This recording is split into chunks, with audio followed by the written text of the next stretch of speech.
Hello everyone and welcome to EduTap. आप सभी लोगों का स्वागत है हमारी इस मेंस आंसर राइटिंग वीडियो में, जहां पर हम आज GS1 से जुड़े कुछ मेंस के प्रैक्टिस क्वेश्चंस का इंडिकेटिव आंसर्स आपके साथ डिस्कस करने जा रहे हैं। हमारे टेलीग्राम चैनल के ऊपर आपको मॉर्निंग में ही ये क्वेश्चंस जो मैं आज डिस्कस करूंगा आपको अवेलेबल हो गए होंगे। मुझे उम्मीद है आपने वो क्वेश्चंस डाउनलोड करके उनको लिखने की जरूर कोशिश की होगी, उनको आंसर करने की कोशिश की होगी।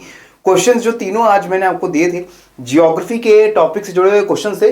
बहुत डिफिकल्ट क्वेश्चंस बिल्कुल नहीं थे, very simple question, straight forward questions थे, जिनका आंसर लिखने में या इनका आंसर तैयार करने में आपको कोई भी मुश्किल नहीं होनी चाहिए।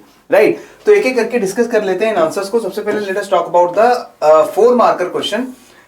Right a short note on the national disaster management authority. GS1 के पेपर के अंदर आप देखोगे प्रीवियस ईयर्स के क्वेश्चंस, प्रीवियस ईयर्स के पेपर्स में कि 4 मार्कर का एक क्वेश्चन जरूर पूछा जाता है डिजास्टर मैनेजमेंट के टॉपिक से। और ये जो डिजास्टर मैनेजमेंट का टॉपिक है, इसमें अक्सर जो 4 मार्कर का क्वेश्चन है ये किसी डिजास्टर से जुड़ा हुआ होता है, कि जैसे क्लाउड बर्स्ट की डेफिनेशन पूछ लेंगे, अर्थक्वेक के जोन्स, जो वल्नरेबिलिटी जोन्स होते हैं उनके बारे में आपसे पूछ लेंगे। तो बहुत ही स्ट्रेट फॉरवर्ड डेफिनेशन टाइप का क्वेश्चन पूछ लिया जाता है। दूसरा तरीका क्या होता है कि जैसे जो डिजास्टर मैनेजमेंट को लेकर के भारत के अंदर इंस्टीट्यूशंस बने हुए हैं उनके ऊपर क्वेश्चंस आते हैं, जैसे कि बहुत इंपॉर्टेंट इंस्टीट्यूशन है national disaster management authority. Right, तो right a short note on NDMA। 4 marks का क्वेश्चन 60 वर्ड्स में NDMA के बारे में जो भी आपको पता है वो इन्फॉर्मेशन यहाँ पर आपको देनी है, और वो सारी इन्फॉर्मेशन मैंने यहाँ पर कोलेक्ट करके आपके लिए यहाँ पर रख दी है। और अगर आप चाहें तो इस नोट को आप अपने रिविजन के लिए भी फ्यूचर में यूज कर सकते हो। NDMA स्टैट्यूटरी बॉडी है, एक लॉ के द्वारा, एक विधि के द्वारा इसको एस्टैब्लिश किया गया है under the national disaster management act 2005। तो 2005 का जो NDMA एक्ट है, इस एक्ट के अंडर प्रोविजन डाला गया है कि हम नेशनल डिजास्टर मैनेजमेंट अथॉरिटी नाम की बॉडी इसका गठन करेंगे, इसको स्थापित करेंगे। And this authority is under the chairmanship of the prime minister. Right, तो प्राइम मिनिस्टर इस नेशनल डिजास्टर मैनेजमेंट अथॉरिटी के चेयरमैन होते हैं। इसके साथ साथ ये जो बॉडी है it is responsible for laying down policies, plans and guidelines for disaster management, coordinating enforcement and implementation through out the country. मतलब कि जो भी डिजास्टर पूरे देश के ऊपर, अलग अलग रीजन्स में या फिर पूरे देश के ऊपर जो कोई डिजास्टर अगर अकर करता है तो उसको लेकर के क्या पॉलिसीज, प्लान्स और गाइडलाइंस होनी चाहिए, वो सारा काम जो है NDMA के द्वारा एस्टैब्लिश किया जाता है, डिजाइन किया जाता है। इंपॉर्टेंट फंक्शंस दूसरे क्या है, वो सारे फंक्शंस मैंने यहाँ पर लिख दिया। तो देखो, जो शॉर्ट नोट पूछा गया है यहाँ पर, जब भी आपसे पूछा जाए किसी बॉडी के बारे में शॉर्ट नोट लिखने को आपको कहा जाएगा, तो आपको समझना है कि इस शॉर्ट नोट के अंदर क्या क्या चीजें इंक्लूड होनी चाहिए। सबसे पहले तो इंट्रोडक्शन की तरह, जैसे कि NDMA का इंसेप्शन कहां से हुआ है, शुरुआत कहां से हुई, वो चीज हमने बता दी। NDMA के चेयरमैन आपको बता दिए। NDMA के बाद उसके फंक्शंस क्या है, उसका रोल क्या है, ये आपको बताना। तो ये 3 चीजें जरूर उसके अंदर इंक्लूड होनी चाहिए कि वो बॉडी, वो इंस्टीट्यूशन कैसे बना है, क्यों बना है, उस बॉडी इंस्टीट्यूशन से जुड़े जो इंपॉर्टेंट पोस्ट्स हैं, डिजिग्नेशंस हैं, वो कौन सी हैं, और उस बॉडी का फंक्शन क्या है, रोल क्या है, वो चीज आपको यहाँ पर बताने की जरूरत है। तो मैंने यहाँ पर लिख दिया कि इंपॉर्टेंट फंक्शंस हैं, कि गाइडलाइंस बनाने का काम होता है, मिनिमम स्टैंडर्ड्स क्या मिलने चाहिए, जो भी लोग डिजास्टर से इफेक्ट होते हैं वो सारे गाइडलाइंस इसी बॉडी के द्वारा बनाए जाते हैं। Support to other countries affected by major disasters is also done by NDMA। हम अक्सर देखते हैं कि खास तौर पे इंडियन ओशन रीजन के अंदर जैसे जो कंट्रीज हैं कई बार साइक्लोन, सुनामीज या दूसरे डिजास्टर से इफेक्ट होती हैं, तो भारत की फोर्सेस, भारत की ह्यूमैनिटेरियन असिस्टेंस जाकर के उन कंट्रीज में मदद करती है। तो ये जो काम है ये भी NDMA के द्वारा जो है देखा जाता है। Right, policies and guidelines for the functioning of national institute of disaster management. जो भारत के अंदर NIDM है, डिजास्टर मैनेजमेंट से जुड़े जो प्रोफेशनल्स हैं उनको तैयार करने का, उनको ट्रेनिंग, एजुकेशन देने का काम जो इंस्टीट्यूशन करता है, उसका गाइडलाइन और पॉलिसी बनाने का काम भी NDMA करती है। और general superintendence direction control of national disaster response force NDRF जो डिप्लॉय किया जाता है सभी डिजास्टर से ग्रस्त इलाकों में लोगों को रेस्क्यू करने के लिए, रिहैबिलिटेट या उनकी मदद करने के लिए, उससे जुड़ी पॉलिसीज और डायरेक्शन जो है वो भी NDMA के द्वारा डिसाइड किया जाता है। राइट, तो ये सारी इंफॉर्मेशन NDMA के बारे में आपने यहां पर लिख दी है। इसके बाद the second question was explain the factors responsible for the distribution of sugar industry in India. अब ये जो क्वेश्चन है, ये question already previous year question है, हिमाचल के एग्जाम में इसको पूछा जा चुका है। अगर मैं गलत नहीं हूं तो 2019 के एग्जाम में शायद इसको पूछा जा चुका है, GS1 of HPS mains exam. अब ये जो क्वेश्चन है इसको मैंने यहां पर क्यों इंक्लूड किया है, इसी पैटर्न के ऊपर अगर आपको इंडस्ट्री से जुड़े क्वेश्चन आएंगे तो इसी पैटर्न के ऊपर आएंगे, बस यहां पर शुगर इंडस्ट्री की जगह कोई और इंडस्ट्री की बात हो जाएगी। राइट, तो अभी क्वेश्चन क्या है, एक्सप्लेन करना है आपको क्या फैक्टर्स हैं जो कि शुगर इंडस्ट्री की डिस्ट्रीब्यूशन को कंट्रोल करते हैं, right? So what are the factors which are responsible for distribution of sugar industry? इसी तरीके से शुगर इंडस्ट्री की जगह आयरन टेक्सटाइल इंडस्ट्री हो जाएगा, आयरन स्टील इंडस्ट्री हो जाएगा, कॉटन टेक्सटाइल इंडस्ट्री हो जाएगा, वुलन टेक्सटाइल इंडस्ट्री हो जाएगा, petroleum industry, refinery industry, automobile industry, electronic industry, silicon industry, ये सारी इंडस्ट्री जो है वो यहां पर सब्स्टिट्यूट कर देंगे और आपसे पूछ लेंगे कि कौन से फैक्टर्स हैं जो इस इंडस्ट्री की डिस्ट्रीब्यूशन को कंट्रोल करते हैं, राइट? तो फ्रेमवर्क बिल्कुल सेम रहने वाला है, जो फैक्टर्स हैं वो थोड़े ऊपर नीचे चेंज हो जाएंगे। जैसे अगर मैं शुगर इंडस्ट्री की बात करूं तो यहां पर आंसर बहुत सिंपल था, क्योंकि शुगर इंडस्ट्री की लोकेशन एक चीज पे डिपेंड करती है, वो चीज क्या है? Sugar cane. शुगर इंडस्ट्री भारत के अंदर वो शुगर केन के ऊपर डिपेंडेंट है। शुगर केन जो कि एक ट्रॉपिकल क्रॉप है, साउथ इंडिया नॉर्थ इंडिया दोनों हिस्सों में भारत के उगाई जाती है, लेकिन साउथ इंडिया में पूरे साल शुगर केन जो है वो अच्छी प्रोडक्टिविटी के साथ ग्रो होती है। नॉर्थ इंडिया में खासतौर पे जो खरीफ सीजन है वहां पर हम शुगर केन को ग्रो करते हैं, और बाकी जो दूसरे रॉ मटेरियल्स है शुगर की प्रोडक्शन के लिए भारत में ज्यादा यूज नहीं किए जाते। तो sugar industry sugar cane production से काफी ज्यादा लिंक्ड है। तो जहां भी शुगर केन प्रोडक्शन अच्छी होगी वहां पर शुगर इंडस्ट्री जो है वो लोकेटेड होगी, राइट? तो शुगर केन जहां प्रोड्यूस होता है, कहां प्रोड्यूस होता है? जो नॉर्दर्न गंगा की बेल्ट है, ठीक है। मैप बनाना ऐसे क्वेश्चन में जरूरी होता है। जब भी आपको कोई भी क्वेश्चन के अंदर इंडस्ट्री और उसकी लोकेशन के बारे में पूछा जाएगा तो आपको डिस्ट्रीब्यूशन जरूर दिखाना पड़ेगा। यहां पर ये मैप जो है ये तो बिल्कुल मैंने एक इमेज आपके लिए इंफॉर्मेशन के लिए यहां पर लगा दी है, लेकिन जब आप मैप बनाएंगे एग्जाम के अंदर तो वहां पर ऑब्वियसली हाथ से बनाएंगे आप मैप, तो क्रूड मैप होगा। आपको बेसिक एरियाज दिखाने की जरूरत है कि ये जो उत्तर प्रदेश, वेस्टर्न उत्तर प्रदेश, हरियाणा, बिहार का रीजन है, और उसके अलावा कर्नाटक और महाराष्ट्र का जो रीजन है, यहां पर आपको शुगर केन की सबसे ज्यादा प्रोडक्शन देखने को मिलती है, और इसीलिए शुगर केन इंडस्ट्री यहां पर आपको सबसे ज्यादा कंसंट्रेटेड देखने को मिलती है। और इसका सिंपल सा रीजन है, शुगर केन एक ऐसा रॉ मटेरियल है जिसको अगर ज्यादा टाइम तक आप खुले में रखेंगे तो उसके अंदर से जो शुगर का कंटेंट है वो इवेपोरेट हो जाएगा, वो उड़ जाएगा, शुगर का कंटेंट कम हो जाएगा, और शुगर का कंटेंट अगर कम हो गया तो फिर इंडस्ट्री का उससे नुकसान है। तो इसीलिए जहां भी शुगर केन उगता है उसको ज्यादा दूरी तक ट्रांसपोर्ट नहीं किया जाता, आसपास के इलाकों में शुगर केन की इंडस्ट्री जो है वो सेटअप कर दी जाती है, ठीक है। तो इसीलिए यहां पर तो आंसर देना बहुत इजी हो जाएगा कि शुगर की जो इंडस्ट्री है वो दो हिस्सों में कॉन्सेंट्रेटेड है, नॉर्दर्न प्लेन्स में और उसके अलावा डेक्कन ट्राइब्स, महाराष्ट्र, कर्नाटका के रीजन में। और उसका सिंपल सा कारण है वो मैंने यहां पर लिखा भी है। ये देखो, sugar cane is a perishable raw material and sugar cane is an exclusive raw material for this industry.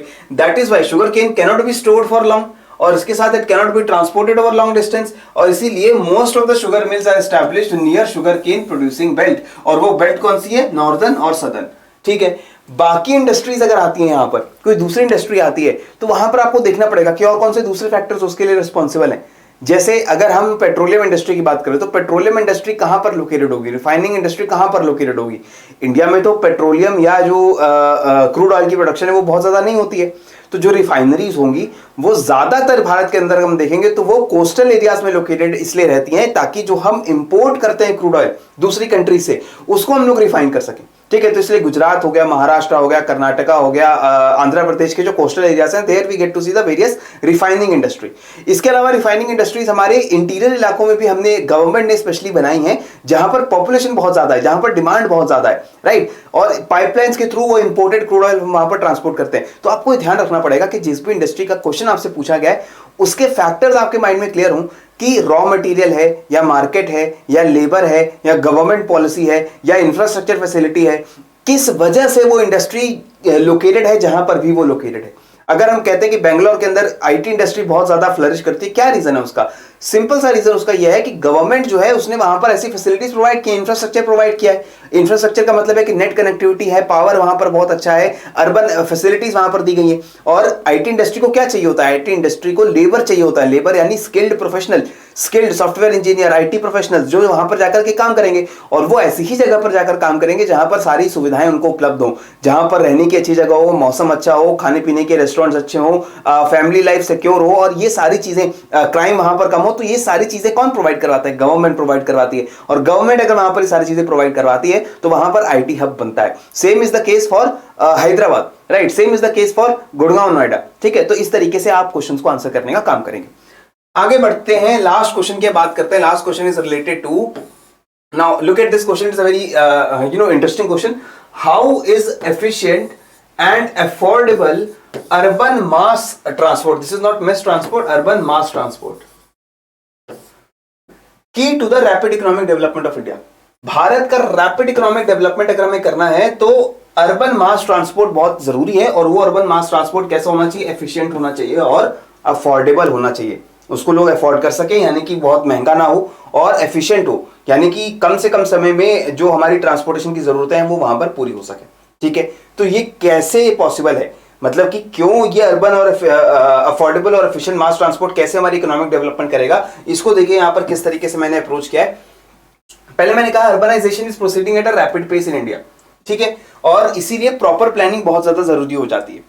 और एक मेन कंपोनेंट होता है वो किसी भी अर्बन सिस्टम का, वो होता है urban transport system which makes travelling easier and affordable. जो भी लोग अर्बन एरियाज में रह रहे हैं वो अर्बन एरियाज में क्यों रहते हैं? क्योंकि उन्हें काम करना है, उन्हें अपनी जॉब पर जाना है, वहां पर इंडस्ट्री है, वहां पर ऑफिसेज है और वहां पर ट्रैवल करना बहुत जरूरी होता है अर्बन एरियाज के अंदर। और इसीलिए आपको अर्बन एरियाज में हम देखते हैं कि mass transport, buses, public transport जिसे हम कह लेते हैं, या फिर जो हमारी मेट्रोज हैं या फिर जो हमारी लोकल ट्रेन होती हैं वो बहुत ज्यादा जरूरी हो जाती हैं। ठीक है, तो नीड क्या है? एफिशिएंट और सॉरी अफोर्डेबल मास ट्रांसपोर्ट की, हाई अर्बन कंट्रीब्यूशन।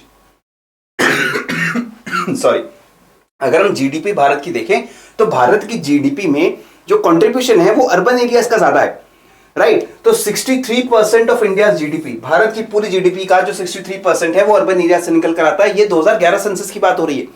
और अगर हम अभी के सेंसस की बात करेंगे, अभी के टाइम की अगर हम बात करेंगे तो ऑब्वियसली पिछले 10 सालों के अंदर अर्बन एरियाज की मात्रा बढ़ी है और जो कंट्रीब्यूशन हो रहा है अर्बन एरियाज की तरफ से जीडीपी के अंदर वो भी बढ़ा है। ठीक है, तो अर्बन एरियाज में अगर अच्छे से ट्रांसपोर्टेशन होगा तो ये जो कंट्रीब्यूशन हो रहा है जीडीपी का, ये ज्यादा तेजी से बढ़ेगा। ठीक है, इंक्रीजिंग अर्बनाइजेशन के साथ urban areas are expected to house 40% of India's population and 75% of India's GDP by 2030। यानी कि 3/4 हमारी भारत की जीडीपी की जो है वो शहरों से निकल कर आ रही है और ये अपने आप में बहुत बड़ी बात है। इसीलिए हमें शहरों के अंदर ट्रांसपोर्ट बहुत अच्छा चाहिए। ठीक है, concentration in few cities, urban growth की अगर हम बात करते हैं तो लार्जली ये कुछ बड़े शहर हैं जहां पर एक ग्रोथ हमारी कॉन्सेंट्रेटेड है।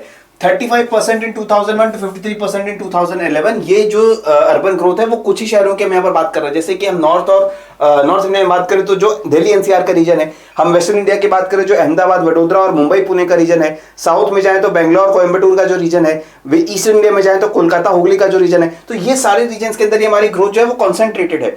और इतने सारे लोग, करोड़ों लोग इतने छोटी जगह पर रह रहे हैं तो ट्रांसपोर्टेशन करना जो है वो बहुत इंपॉर्टेंट हो जाता है वहां पे। ठीक है, बेनिफिट्स क्या है अगर हम अफोर्डेबल अर्बन मास ट्रांसपोर्ट और एफिशिएंट मास ट्रांसपोर्ट लेकर आते हैं? तो डीकंजेशन हो जाएगा, डीकंजेशन होगा, भीड़ कम होगी।